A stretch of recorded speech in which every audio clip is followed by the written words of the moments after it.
करवावहै तेजस्विनावधीतमस्तु मा विद्विषावहै। ॐ शान्ति शान्ति शान्तिः।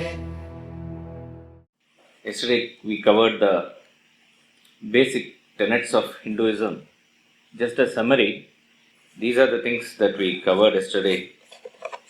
The basic tenets of Hinduism, the Brahman, the time concept, the space concept, etc.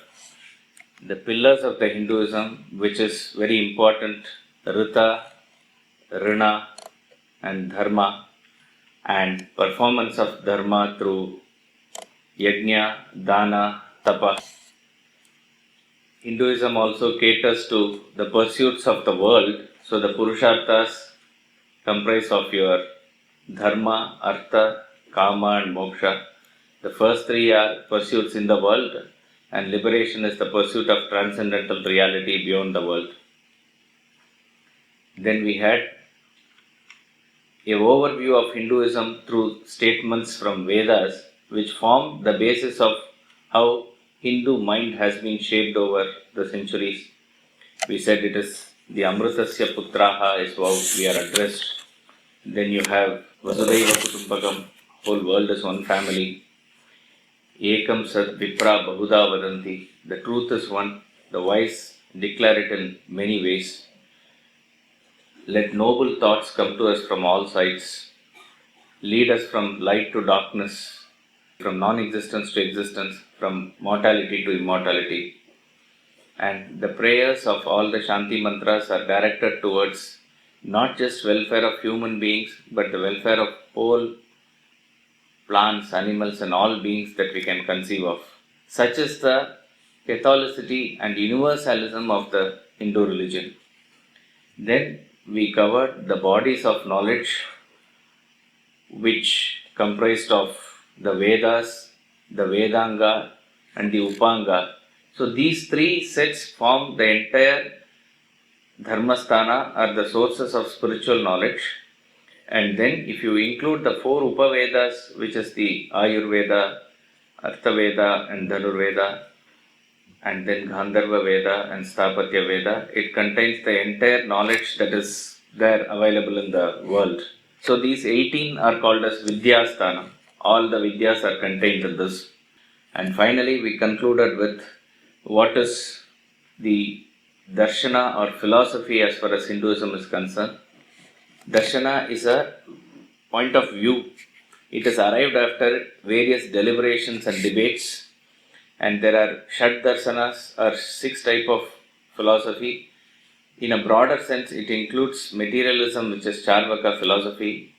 You have the Jainism, you have Buddhism, you have the Mimamsa, you have the Tarka and Nyaya. So these are all deliberated upon by rishis, and they have brought out various types of theses.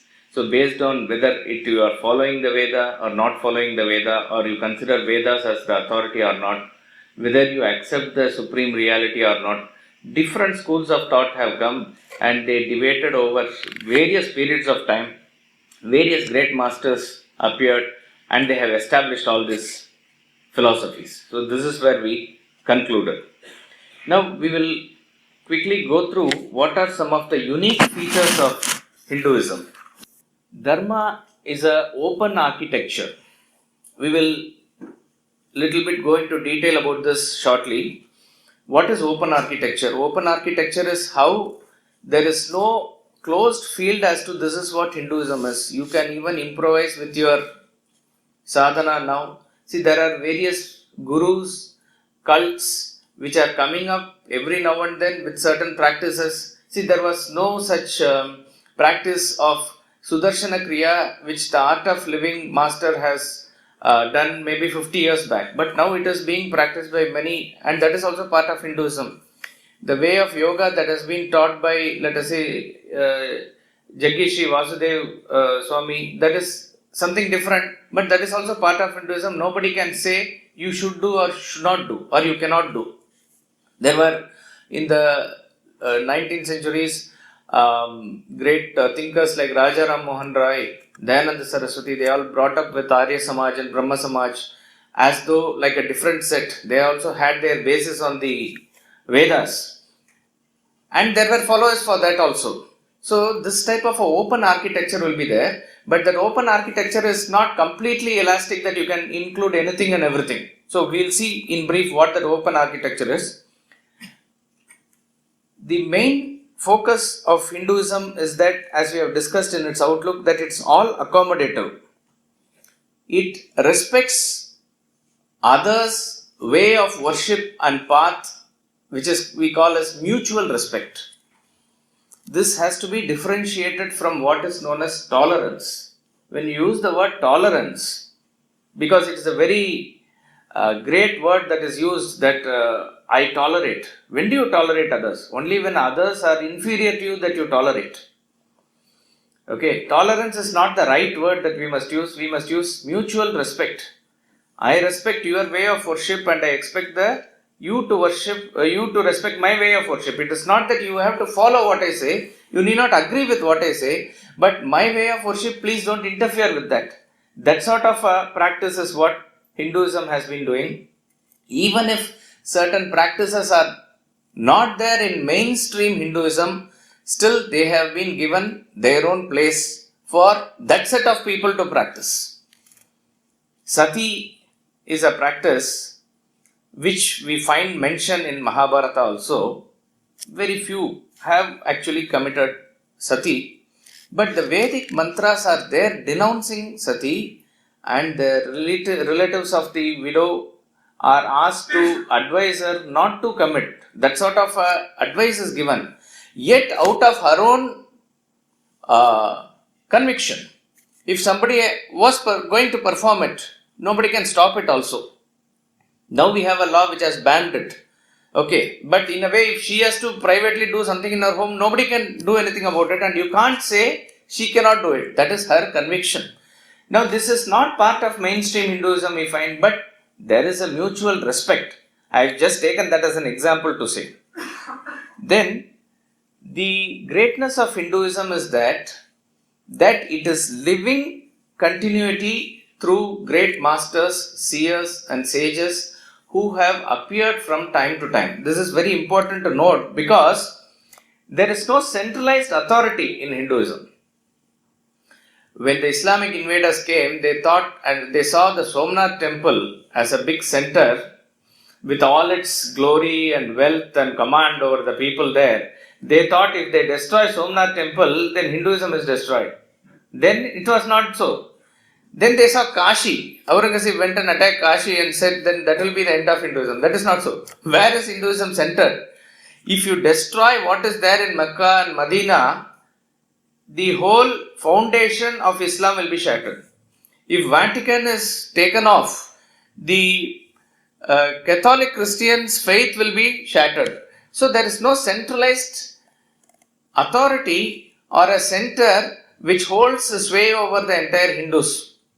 And as such, there is no personality also. It is not personality oriented, it is not any center oriented. Vis-a-vis, it is there in other Abrahamic faiths.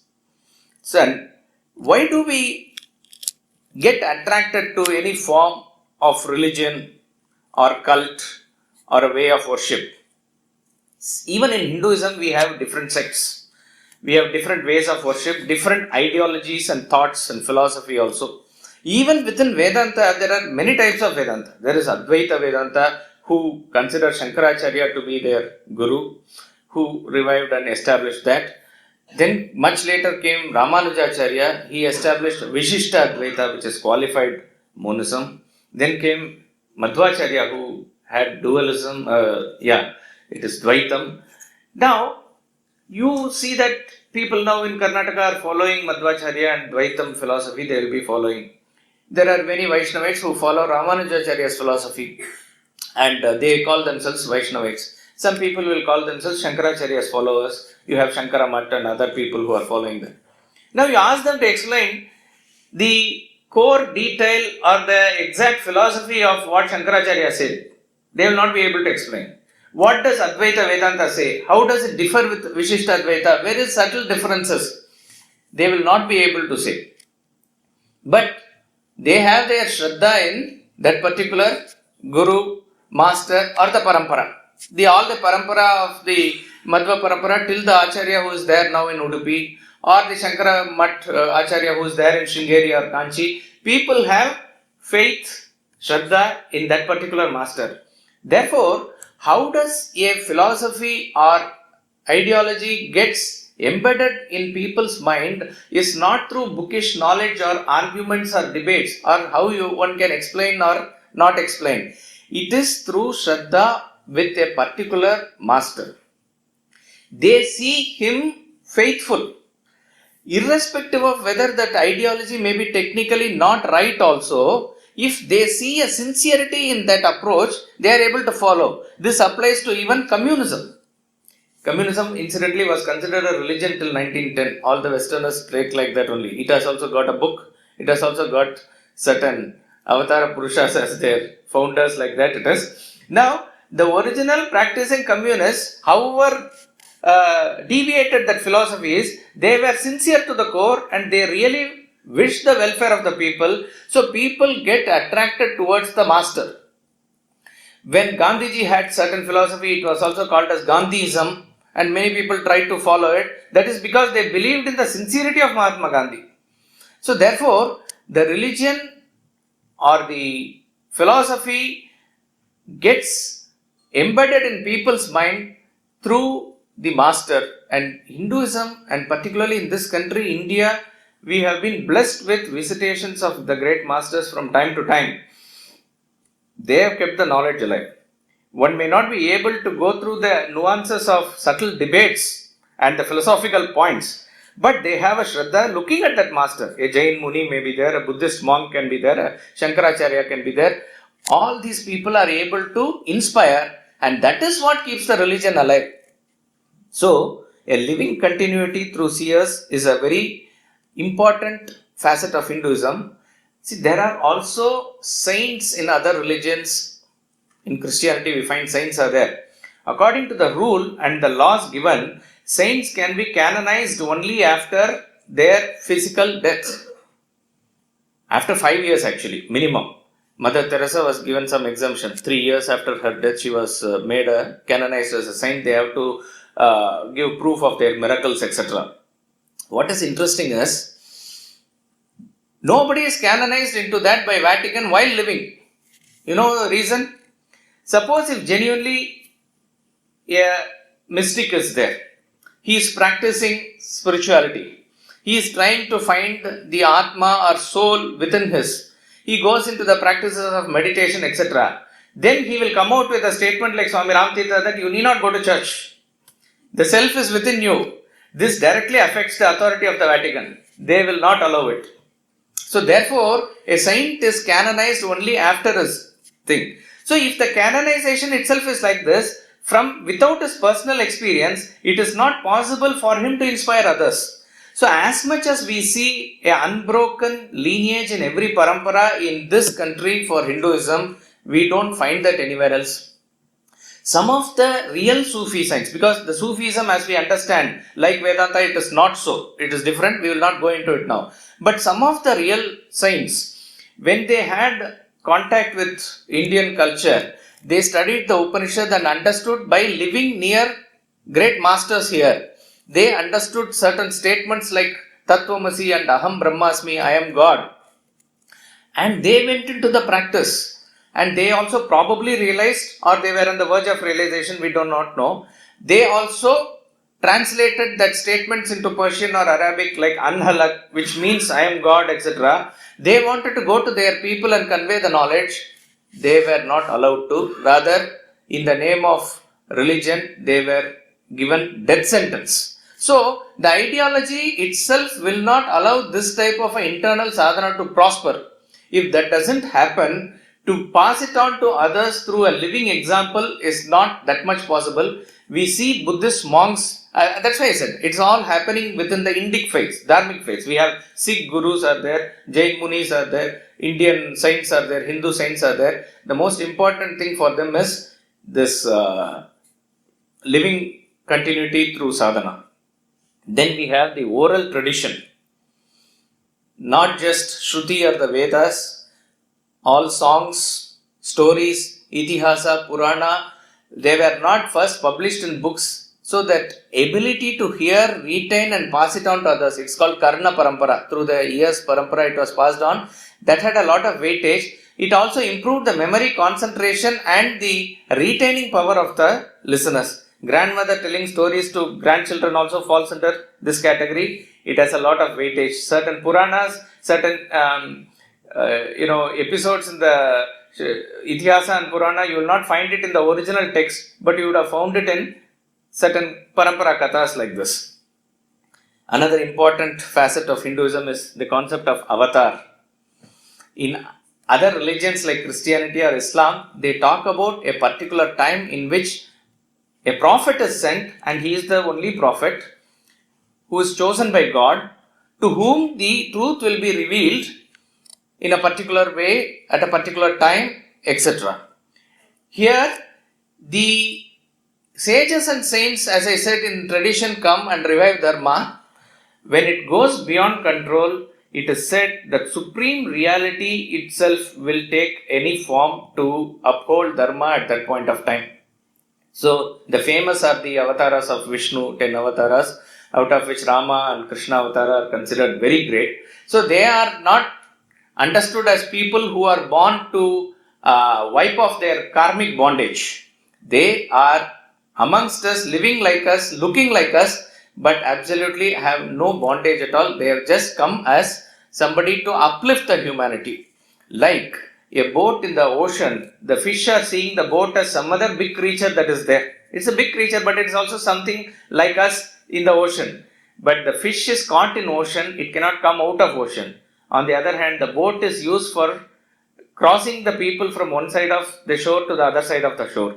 Though it is on the water, it does not sink inside the water. That is the boat. Exactly like that. Avatara are like that in the ocean of the samsara, trying to make the people cross from the shore of mortality to immortality without themselves getting involved in the world. This concept is very peculiar, and it is based on this deep faith that Hinduism has sustained. Various bhakti poets, even external worship and congregation were stopped or virtually not available for people during a long reign of Mughal periods and other Muslim kings. It is these avatars which came through the minds of poets in all Indian languages that has sustained the bhakti movement. So the concept of avatara is there, he is there even now. And then we consider even sages, saints as avatar of a particular master, or like Saint Tyagaraja is avatar of Valmiki, something like that. Then never get into the question of whether Hinduism is monotheism or polytheism. All these are Western and Abrahamic context specific words. Monotheism is belief in one God as it is said in the Testament. So that one God is different from what we consider as Brahman. We said yesterday, the outlook of Hinduism is that one has become many. Polytheism is like the various pagan gods of ancient Rome and Greek, where you have worship of many gods. In Hinduism, all are manifestation of that one God only. So if at all you want to call it by any name, the closest we can come to is polymorphic. Polymorphism means one becoming many. That is also a nearest word only we can say, because one having become many does not lose its unity also. The Brahman in the unmanifest form remains as it is, yet it is available for manifestation in whichever form you want to worship. This is polymorphism. Another freedom that Hinduism gives is what is known as a Ishta Devata. Ishta Devata means a personal deity of your choice. You can worship the Supreme in a way which is likable to your mind, where you are comfortable with. It can be in any form. It can be in the form of even Hanuman or Ganesha or Shiva or Kartikeya, any form. And next point we will see that the worshipping Supreme can be in feminine form also. This is very unique. Shakti, particularly in Bengal, we see that Shakti worship is very prevalent, more than other places. It is there all over India. All the freedom fighters, if you see that those who have risen and wanted to fight, they were all upasakas of Shakti only. So Shakti Upasana has been prevalent for a long time. Contrast this with the Abrahamic faiths where the God is called as a male God. There is no feminine worship there. That is the basis of even saying that Eve is like half value of the Adam. She came from the spine of Adam like that. That is the basis for which women were denied even rights to vote. As late as 1920 or something only American women had got rights to vote in elections also. This thought of the Western, that is why the feminist movement was very prevalent in the West. They had to fight for their rights because basic right that here we have the concept of Ardhanarishwara.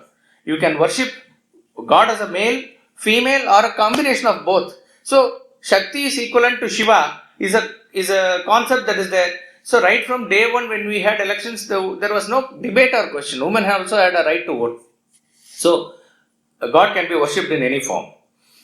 Most important concept with reference to knowledge is here the theory of karma and reincarnation. There is no proper explanation of why a particular person is born in such a way, etc., in other ideologies or religions. Hinduism beautifully explains with the action and reaction principle the theory of karma. Law of karma states that you reap what you sow. You sow wind, you reap whirlwind. This is provable and the effect is physical for physical, mental for mental. At the same level, at the same frequency, it has to come. The effect may take some time to manifest, but you cannot deny that the cause will go unattended. It will be there. And projection of the law of karma into birth and rebirth is the theory of reincarnation, that it is not the end of your life in this body after you die. You will be reincarnated and reincarnated till you exhaust all your vasanas and go into the state of self-realization or God realization. This is a belief. All dharmic faiths like Buddhism, Jainism, everything hold on to the view of karma and reincarnation. A proper explanation in this extent it is not seen. Of course, they can say if you lead a good life of a Christian, you will be sitting next to Jesus Christ. This is also one way of cause and effect. But to the extent that how your own actions are responsible for what you are today, to this extent it is not explained there. By mere belief and surrender, everything is absolved. That sort of a thing doesn't really gel with scientific minded people. So that is why Hinduism had never any issue with science. Rather, in the West, science had to wage a long war to emerge victorious. In the medieval Europe, you know how the scientists were even persecuted by the church. So the theory of karma and reincarnation are very exclusive concept to dharmic faiths. And as we discussed before, Hinduism is not history centric or any personality centric. You can take away all the gods and goddesses or whom you consider as avatara like Rama or Krishna or Shiva. Even then Hinduism will stand on its own authority. But if you take the edifice of Christ away, the Christianity collapses. If you take away Prophet Muhammad and take away that history where he is given the inspiration by Allah in the cave there, then the whole Islam collapses. But it is not so here. Again, as I said, time is cyclical here, so there is no big emphasis on history here. Everything is achievable for you here and now. If you apply the principles of yoga, meditation, etc., God is reachable by you here. As it was done by Valmiki in the past, as it will be done by somebody in the future, it is available for everybody. This is the overview that Hinduism holds. The weightage is given to experience and experimentation. Whatever is given in the scriptures, just a mere blind belief on it will not do. You try to experiment it, find it and hold the truth for yourself. Like science says that how you deal with fire. It doesn't say don't touch the fire or touch the fire. It will say what will happen if you touch the fire. What is the temperature? How your skin will burn. This will be given.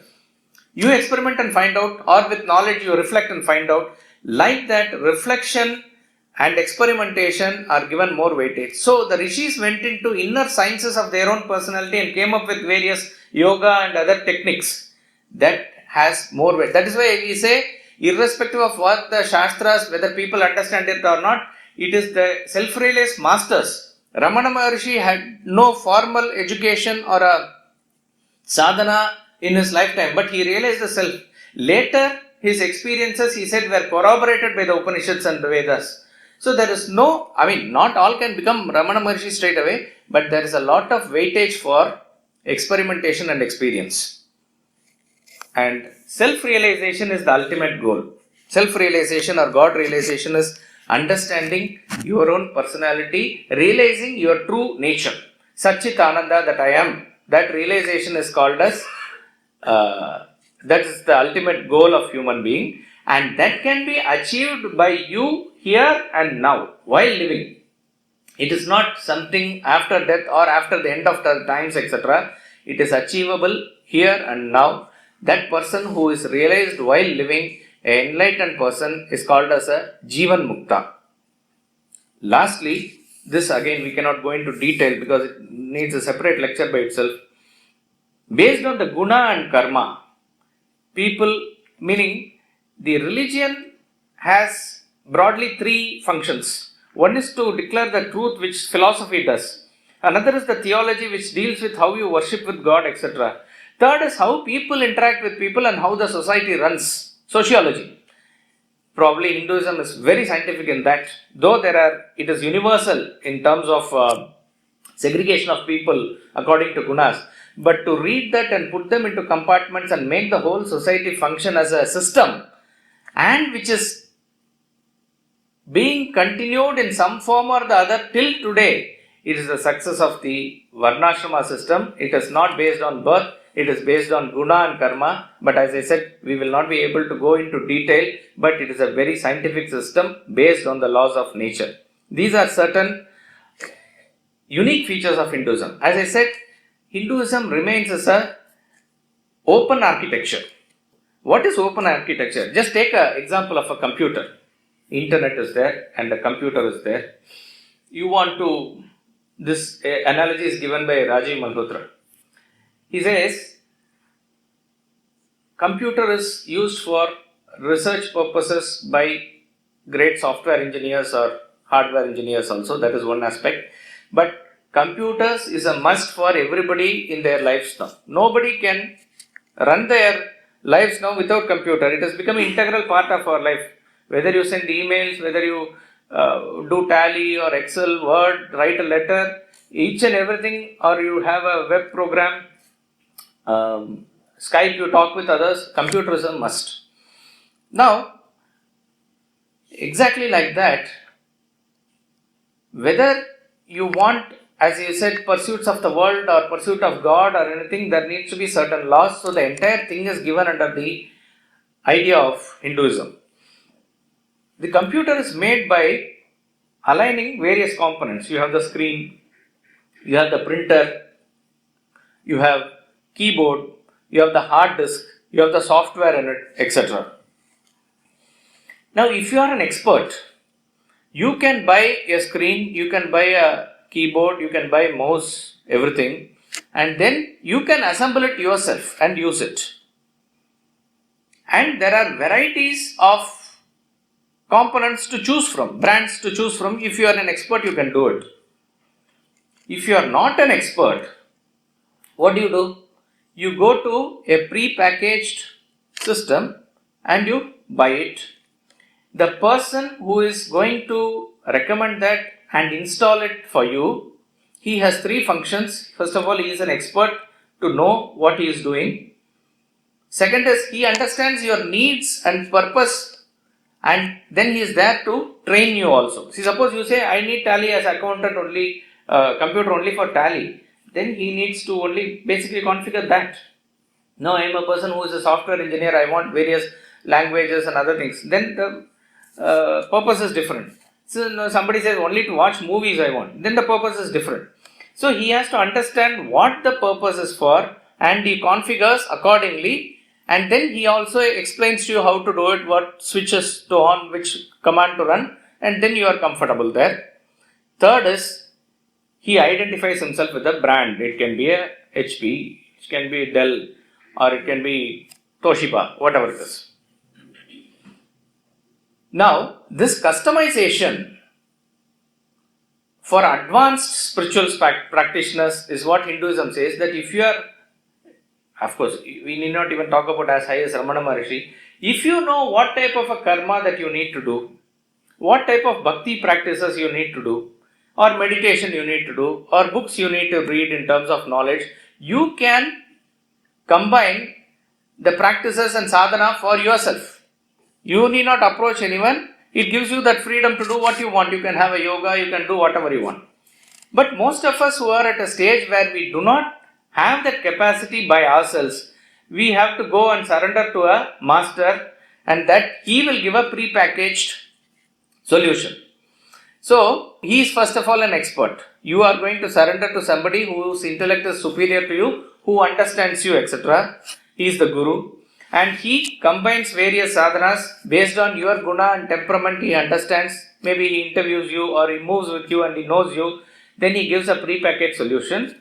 And the brand that he will identify himself with is the Sampradaya. It could be a Chinmaya mission, or it could be a Madhva Parampara, or it could be Ramakrishna mission. Some parampara that he identifies with, this is the brand.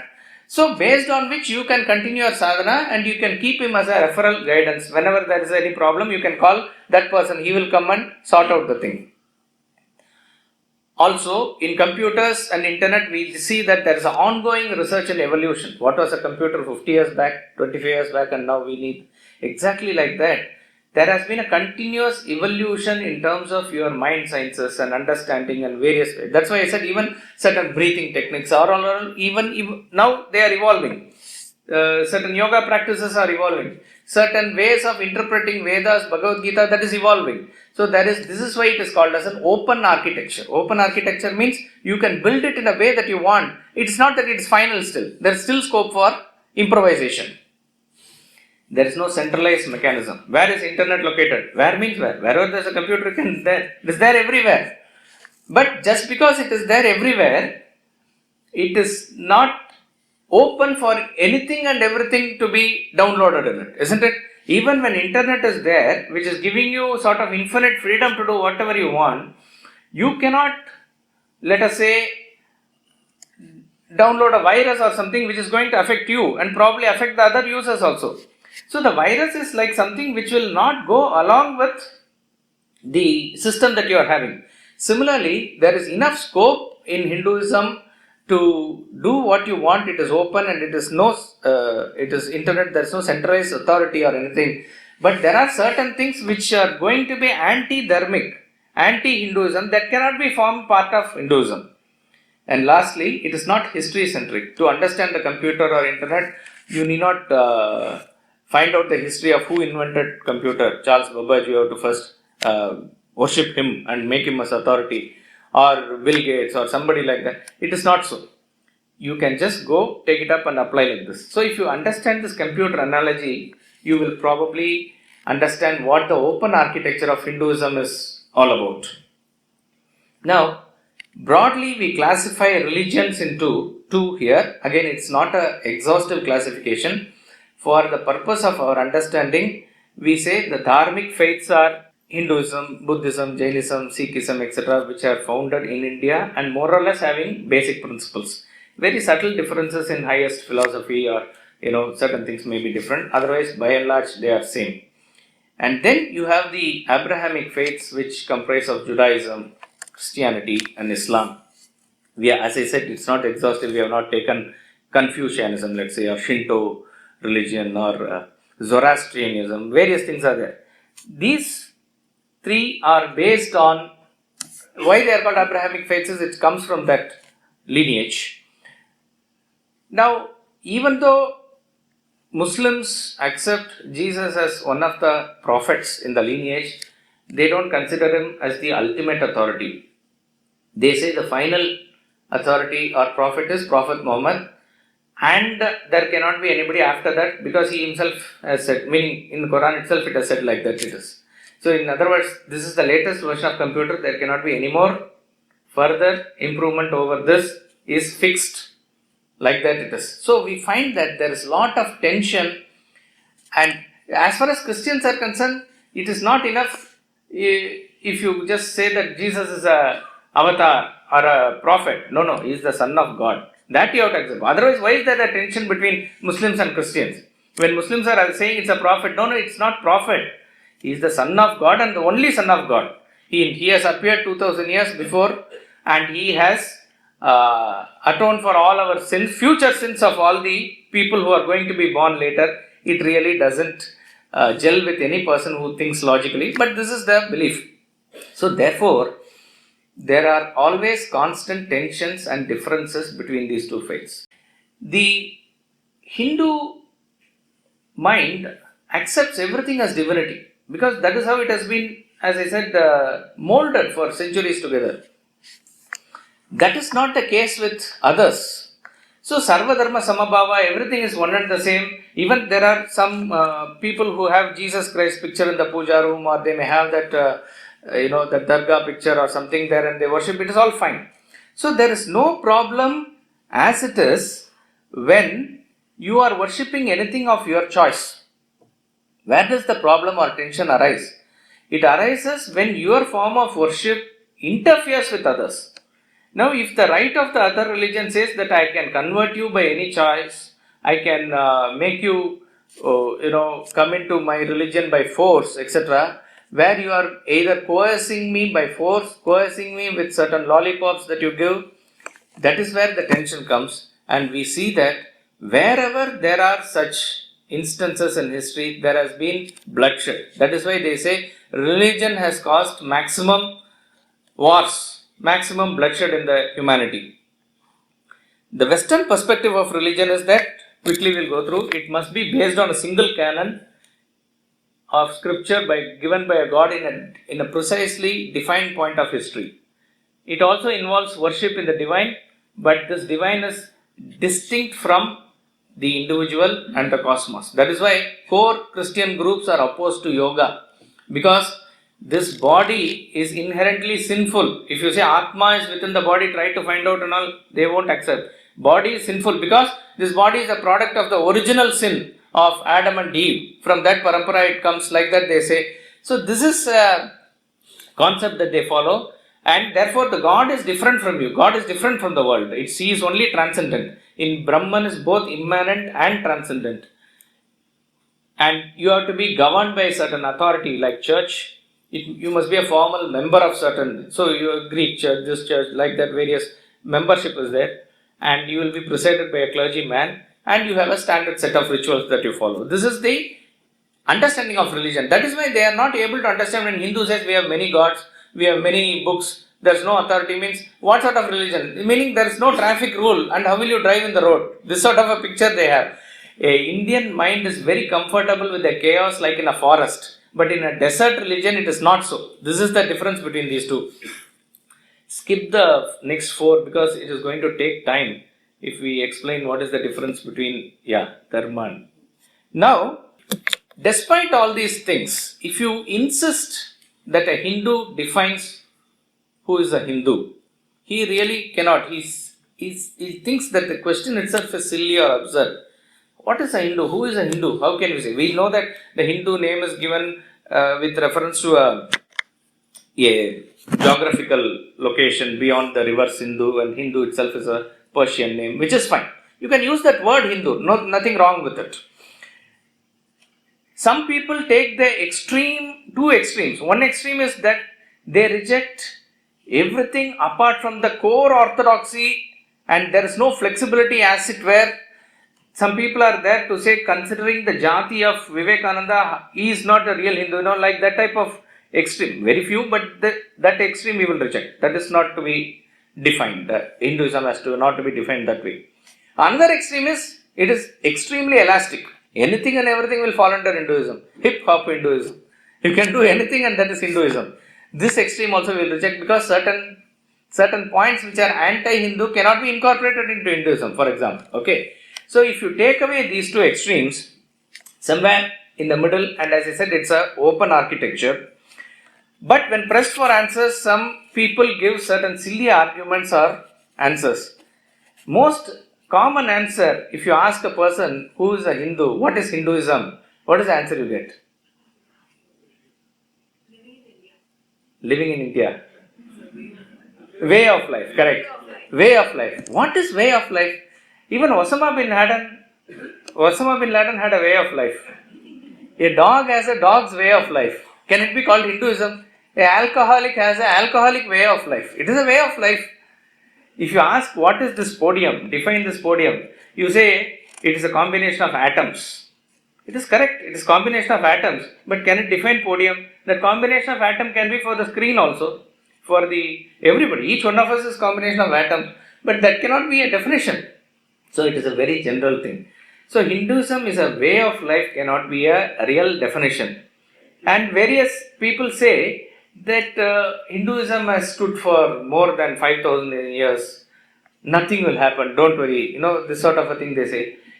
See, basically, if you see the landscape of Hindus, it has been reducing constantly in the past many centuries.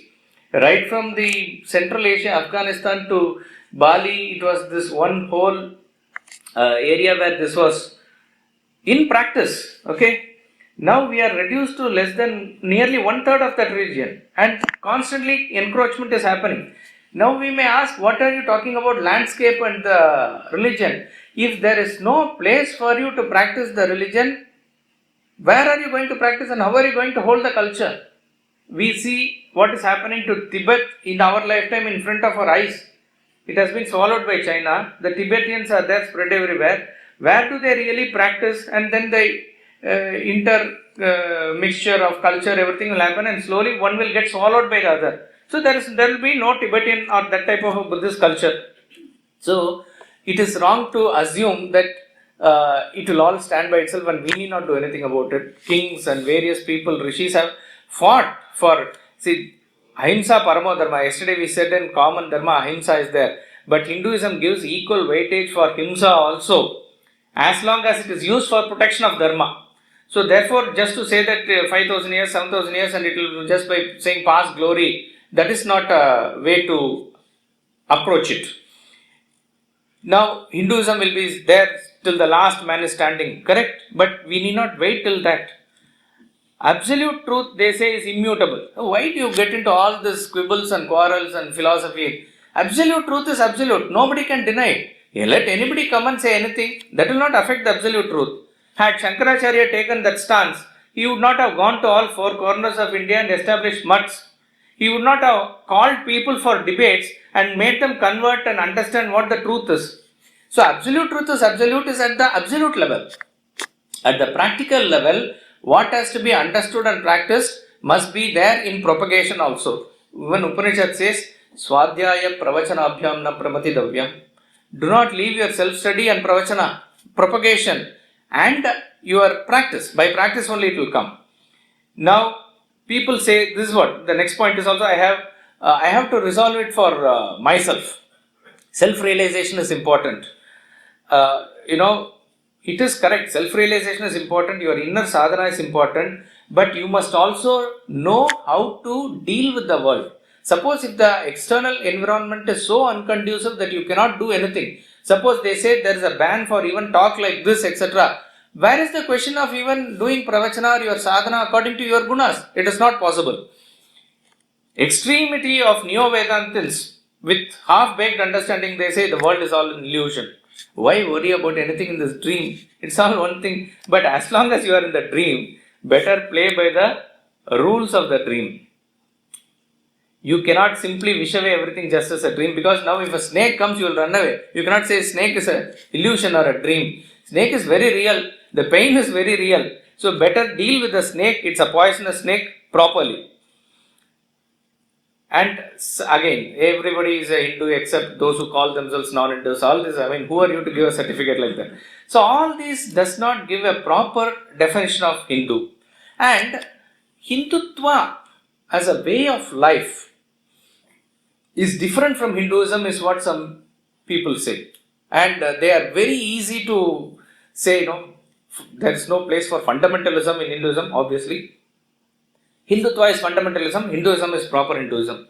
Without even knowing exactly what Hinduism or Hindutva is, they give, certificates like this. See, broad way of living practiced within India is Hindutva. If you go to 1995 Supreme Court judgment, put it on screen. It's a very important judgment.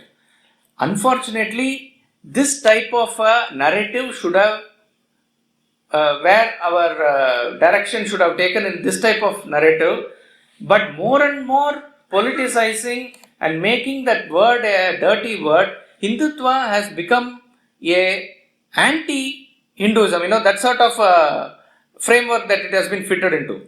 The Supreme Court judgment very clearly says, it cannot be doubted, particularly in view of the Constitution bench decisions of this court, that the words Hinduism and Hindutva are not necessarily to be understood and construed narrowly, confined to only the strict Hindu religious practices unrelated to the culture and ethos of the people of India, depicting the way of life of Indian people. Unless the context of a speech indicates contrary meaning or use in the abstract, these terms are indicative more of a way of life of Indian people and are not confined merely to describe persons practicing in the Hindu religion as faith. Therefore, that is why you will find, even though there are more fundamentalism and other fundamentalists coming up in other religion, by and large, if you take independently, people in India of different faiths, they do follow this. They are still there in the blood, though it is changing, the landscape is changing, we see that this is being still followed. Next one, it continues. Considering the terms Hinduism and Hindutva per se as depicting hostility, enmity or intolerance towards other religious faiths or professing communalism proceeds from an improper appreciation and perception of the true meaning of these expressions emerging from the detailed discussion in the earlier authorities of this court. It went through an elaborate discussion for this judgment and then they came to this conclusion. Misuse of these expressions to promote communalism cannot alter the true meaning of these terms. The mischief resulting from the misuse of these terms by anyone in his speech has to be checked. That has to be checked. If anybody is going to use it for his political purpose or something, that needs to be dealt with separately. As such, you cannot curse Hindutva or Hinduism for this. Now, if anybody follows this in spirit, irrespective of whether he is a Muslim or a Christian, he is a Hindu only. Just to give a common example that everybody knows, there was this, our beloved President Abdul Kalam. Now, he was a great scientist, also a very deeply religious person. He was born a Muslim and he lived a proper Muslim life. In fact, even for the proper launch of satellites, etc., he used to worship in the way that is prescribed to Allah. But he took a clear stance that everybody has a way of their own worship and he respected that. This was not really liked by some fundamentalist Muslims also. Now, if a person follows this in spirit, you need not label him, but still he follows the spirit of Hindutva, you can say. This is what it is. As long as if a person is going to surrender to Allah and do namaz 5 times a day, he is going to observe Ramzan or other fast, what is wrong with it? In fact, he must do it. That is what it is inspiring for him. As long as it is not interfering with others. You do your worship, you do your Sankirtan, Nam Kirtan in your own way, that is your form. So, if there is a mutual coexistence like this based on mutual respect, we are following the spirit of Hinduism, we can say. This outlook is possible more in Hinduism because the injunction itself is like that. This is what we saw in the basic values and ethics in Hinduism. Everybody, let noble thoughts come to us from all sides. You lead us from darkness to light. This is applicable for all. So therefore, there can be a more fanatic Hindu than a normal Christian or Muslim also, possible. But Hinduism per se cannot be fundamental. This is a very liberal ideology. This is a very liberal outlook or a thinking. On the other hand, when the injunction itself is given in the Shastras for them to sanction certain things, to give out this type of outlook is different. My God versus your God. Only God. Only path. Only book. Only way. However much he tries to be liberal also, that is why we say some people are moderate Muslims, some people are extremist Muslims. Even moderate Muslims have a tacit approval or understanding of what extremist Muslims say. They will not easily say anything against it. But this is what finally Quran says is sort of embedded in their heart. So it is not just enough to blame the people. We have to understand what the injunction says. Unless this is clearly understood, this may turn our mind into hating, and the hatred will develop for other people. It should not be so. Therefore, it is very important for us to understand the basic clause. If you understand the difference between ideology and personality, only then we will be able to differentiate and maintain an equanimous feeling for others. Now, this ideology does not just live in books alone. It is there in people's mind. And you know what people say? Extremist Muslims are just 1.5% of the population. Something like that they say. Give a statistic. Doesn't matter. You know how many Muslims are there in the whole world? Take 1.5 billion. Minimum. 1.5 to 2 billion. What is 1% of that? Unimaginable figure. One person who is blowing himself up as a terrorist is enough to terrorize a whole society. Imagine so many people are there as a fundamentalist. They have to be dealt with as it is. You have to understand them as it is. So there is no extreme forgiveness or anything for them from government point of view. I am just saying. So we have to understand the difference between person and ideology. Person is always divine. This is our outlook. So therefore you will extend your unconditional love. But if that person has to be eliminated for the sake of the welfare of the whole society as a last resort, because in Hinduism we are also given this order of Sama, Dana, Beda, Danda. If finally Danda Niti has to be implemented, it has to be implemented. In the modern world, we see the types of Hindus. So normal practicing Hindus are those who do their own small rituals, pilgrimages, worshipping, etc. and they do their own worldly activities. This is what the common man is. Then you have to be careful with the rest of the Hindus, 2, 3 and 4. Intellectuals. We are all spiritual. And particularly this land where Ramakrishna Paramahamsa and others came, it's all only intellectualism. There's no ritualism, etc. Because unless ritualism is practiced, you are not connected to the roots. We can boast ourselves of attending Gita classes, etc.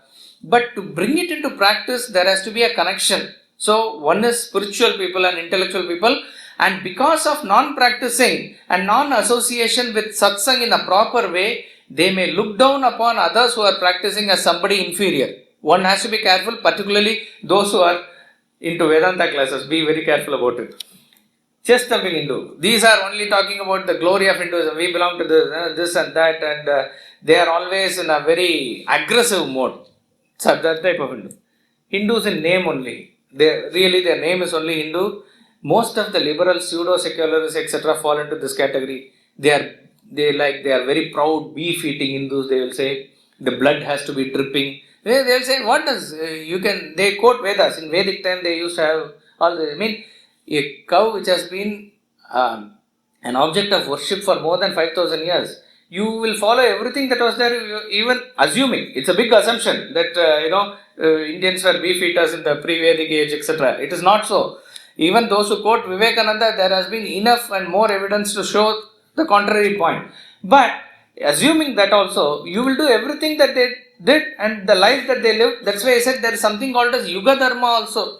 So these people are the Anukula Shatrus, that is Shatrus within Hinduism. They are the RTE and other things that was discussed before the class. Who passed this legislation? It was the legislators, all were mostly Hindus only. The agenda could have been set by somebody else, but it was them. And the so-called opposition, which somebody think it as a Hindu cause wielding party like a BJP, they were there in the opposition, giving a right way to the will. So one has to be very careful about these elements. They appear like us, they may talk like us, they may be saying all the Hindu names and outward principles, but to the core they are not, and rather they are practicing something opposite to Hinduism. Last is what we ought to train ourselves to become, that a core Hindu who understands the principle, who makes sadhana his way of life, who wants to reach self-realization but understands how to practice dharma and understands and practices according to his stage of life, what he must do at that point of time, according to his guna and karma, follows his swadharma in spirit, and he is reasonable with reference to his intellect, etc. That will be a proper approach and he will be a real Hindu. Now, Last one, of course, we don't have time for the other one. This we will quickly go through. This is very important with reference to understanding from the policies of the government and how a Hindu is affected by this. First and foremost thing, 10 times more important than any other thing is this education. And I will not go into detail because you heard that half an hour lecture, though it was a very focused lecture and quoting judgments, etc. Try to think about it. Highest priority is that the RTE must be repealed. 93rd Amendment has to be overturned at any cost. Just go through the next slide only. I think it's 93rd Amendment. See, this is what the 93rd Amendment, what he mentioned says.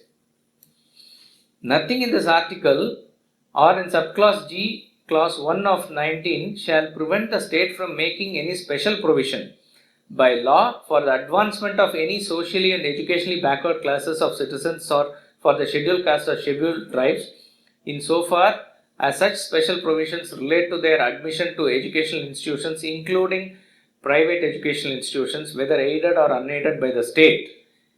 What they have inserted silently here is other than the minority educational institutions referred to in the clause 1 of Article 30. So how systematically, see, even if there are genuine Hindus who want to open schools, etc., they cannot do whatever they want. By provisions of the constitutions itself, it is debarred by them. So education, now why this is 10 years down the line, you think of it. What type of students that are coming through this and that will be produced outside, whatever syllabus they go through, they are going to formulate the policies. You can talk about Hinduism, we can talk about everything at the personal sadhana level, but if the Rajya Dharma itself is not following the proper framework, then we are into deep trouble. So education is the utmost priority, at least people must be aware of it. Even if we start course correction now, maybe it will take 10-15 years to correct the entire thing. But we have to follow that, otherwise it is going into, because people think, as he said, it is not between a private school and the public school or government school. It is actually the school which is aided by the minority school and the non-minority school. That is the main crux of the problem there. Previous slide. Then sectarian purse. It's the preserve the secular nature of the public purse. What is being paid as tax to the government, that is not so in this country.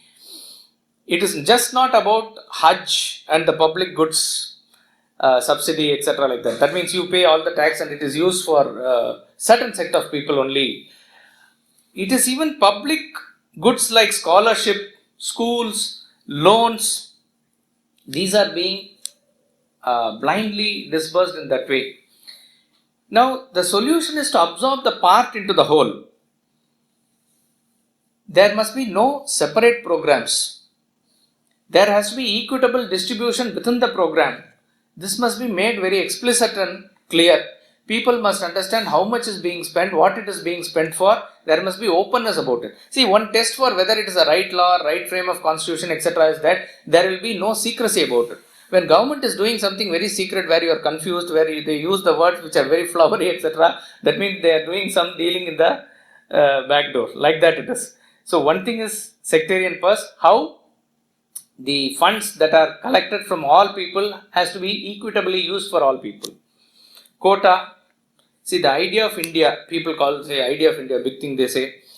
It has always had the danger of the inside groups. Inside groups means those with the benefits, those who have the quota benefits, etc., would collaborate and prevent the other groups without benefits from gate crashing.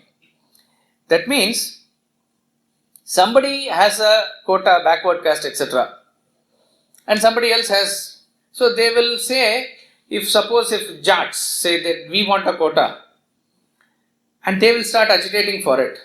The other community which has more violence and other things which is already getting it, they will be fighting with this community to prevent them from coming into the quota because their privilege is getting affected. So, one way to get over this is you have to enter a regime of open data about utilization of benefits and component basis. There must be open data as to how many are there, how many will be included, etc. That type of the census that we were using for certain quota system was based on 25 years back data, etc. like that. So this is bound to be there. Second is, no private violence will be tolerated in any way. This has to be the basic ground.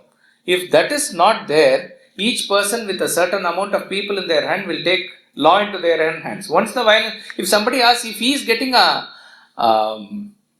reservation, why not me?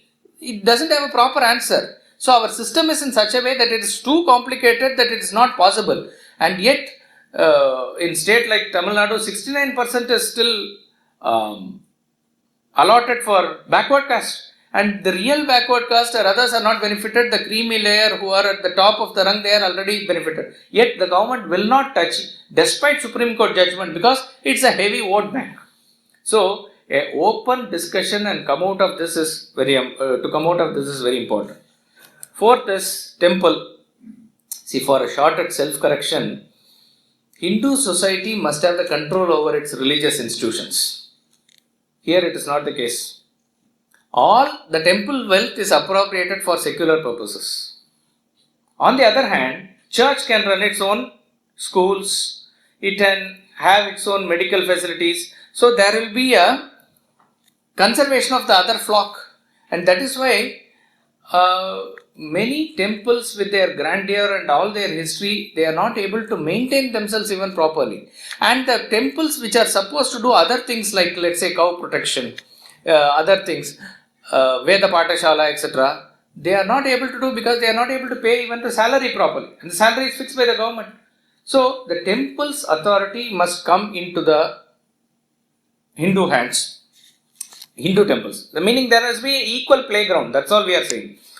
And more importantly, essential religious practices like, within quotes, pagan religion like Hinduism is dependent on various cultural practices like Jallikattu, Dahi Handi, various things. Okay. Now in the present provisions, anybody can use a public interest litigation, put this thing in the Supreme Court and get a ban on it. It is as simple as that.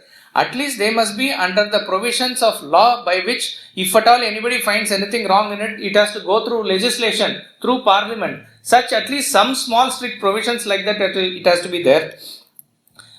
And US based organizations like PETA and other things, there has to be a careful monitoring about it with reference to the intentions with which they are operating here.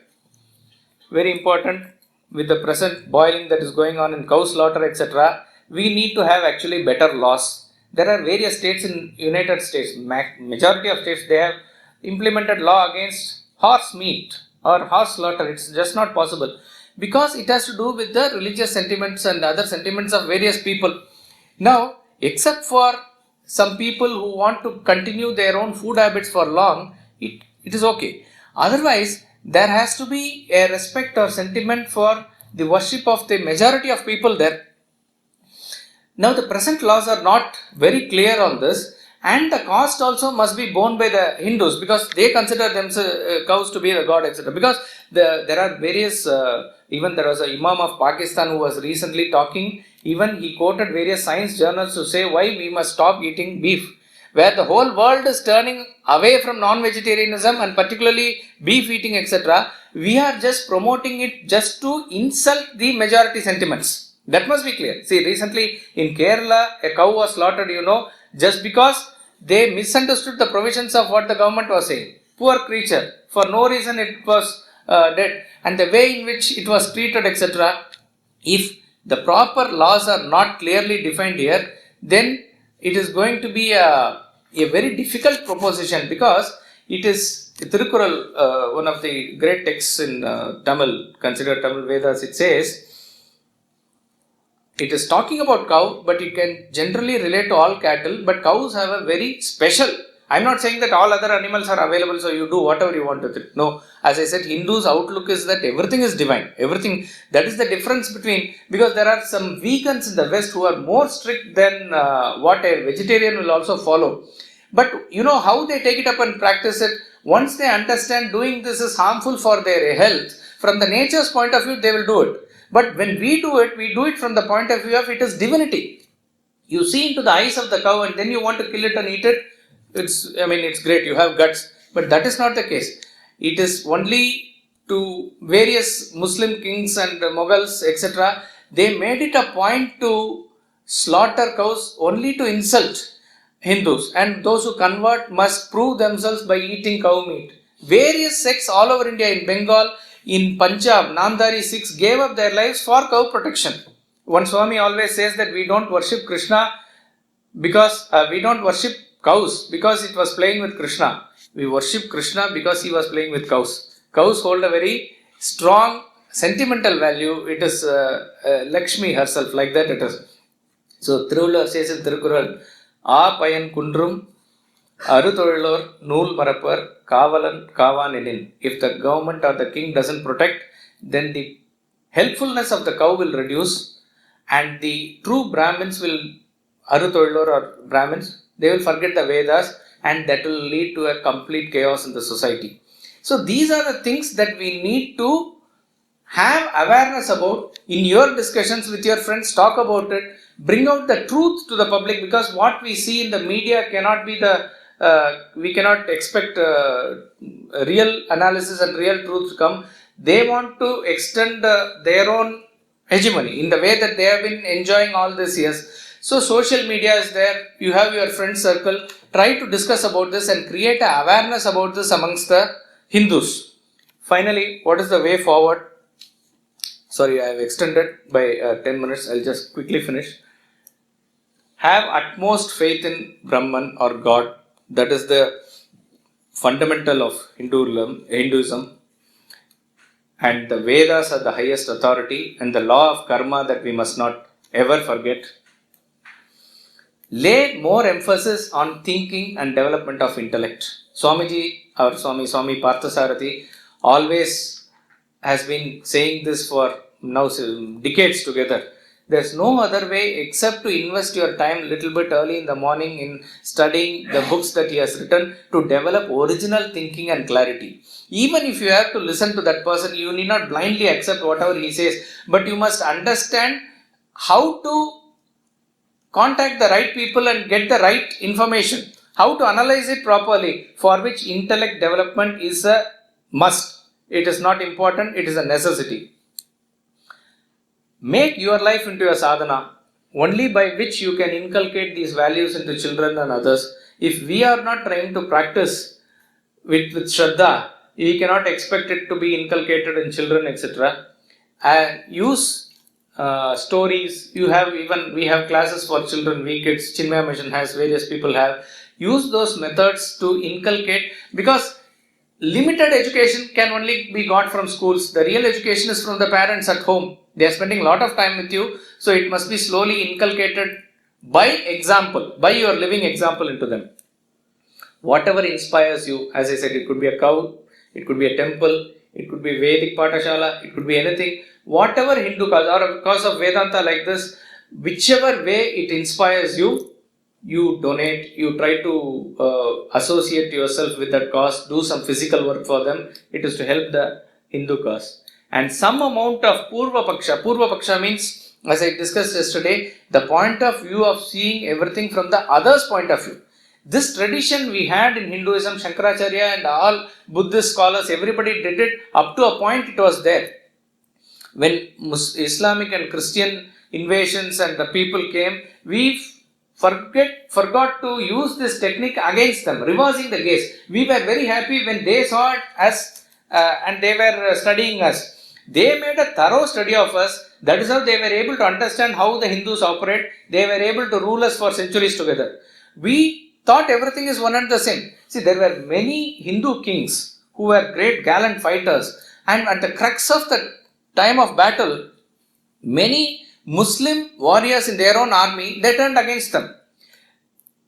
Syrian Christians were given refuge in Kerala when they were persecuted in their own homeland, but many centuries later when Vasco da Gama came, they changed sides and they were on his side and they were helping him to conquer Portugal.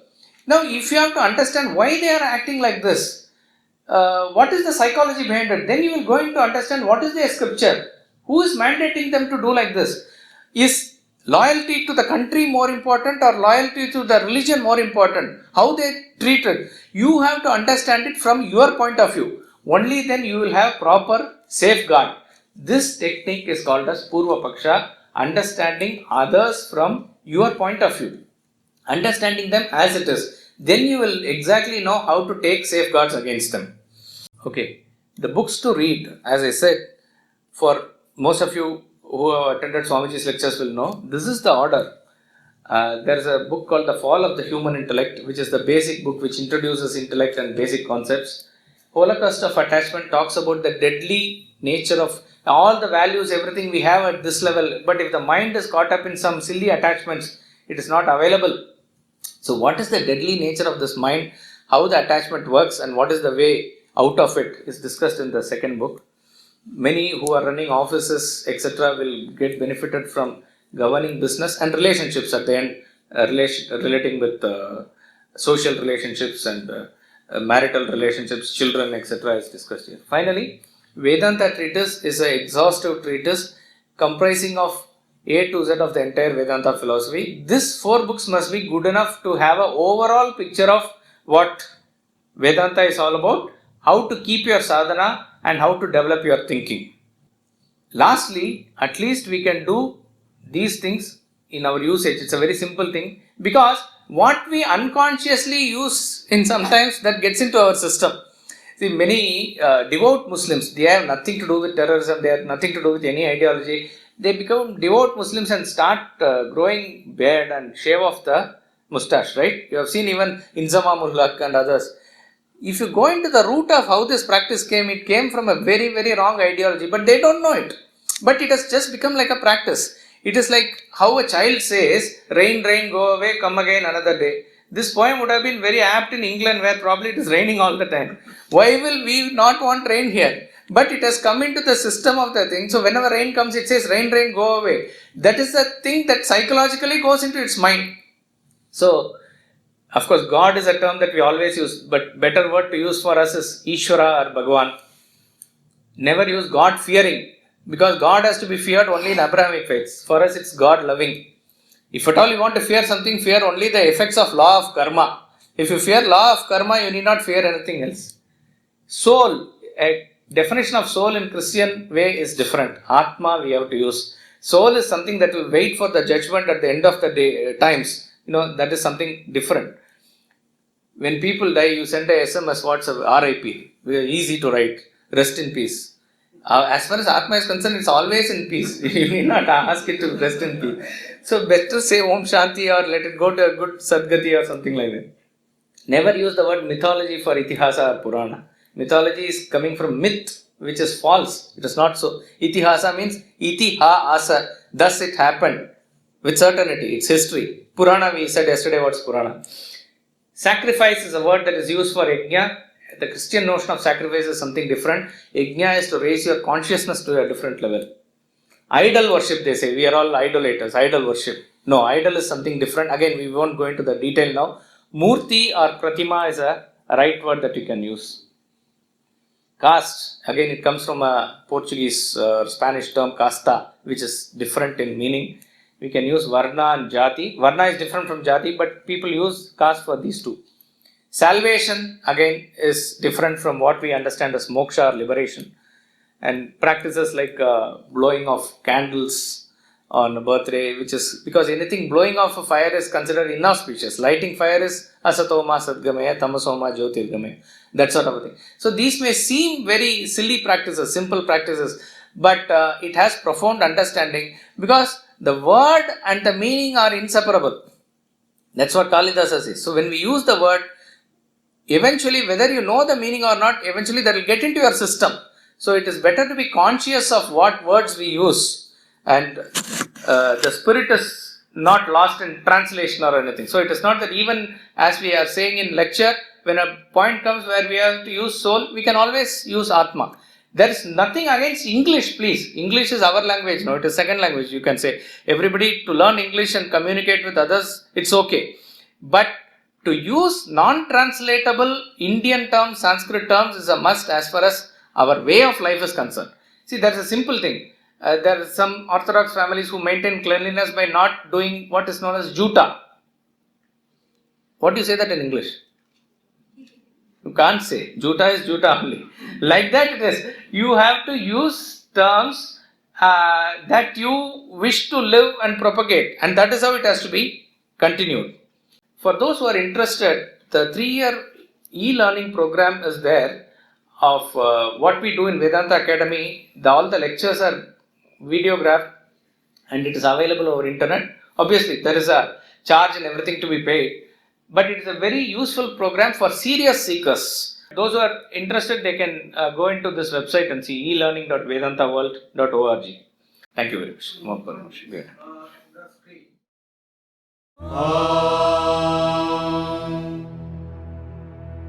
Poornam Adah Poornamidam Poornat Poornamudachyate Poornasya Poornamadaya Poornamevavashishyate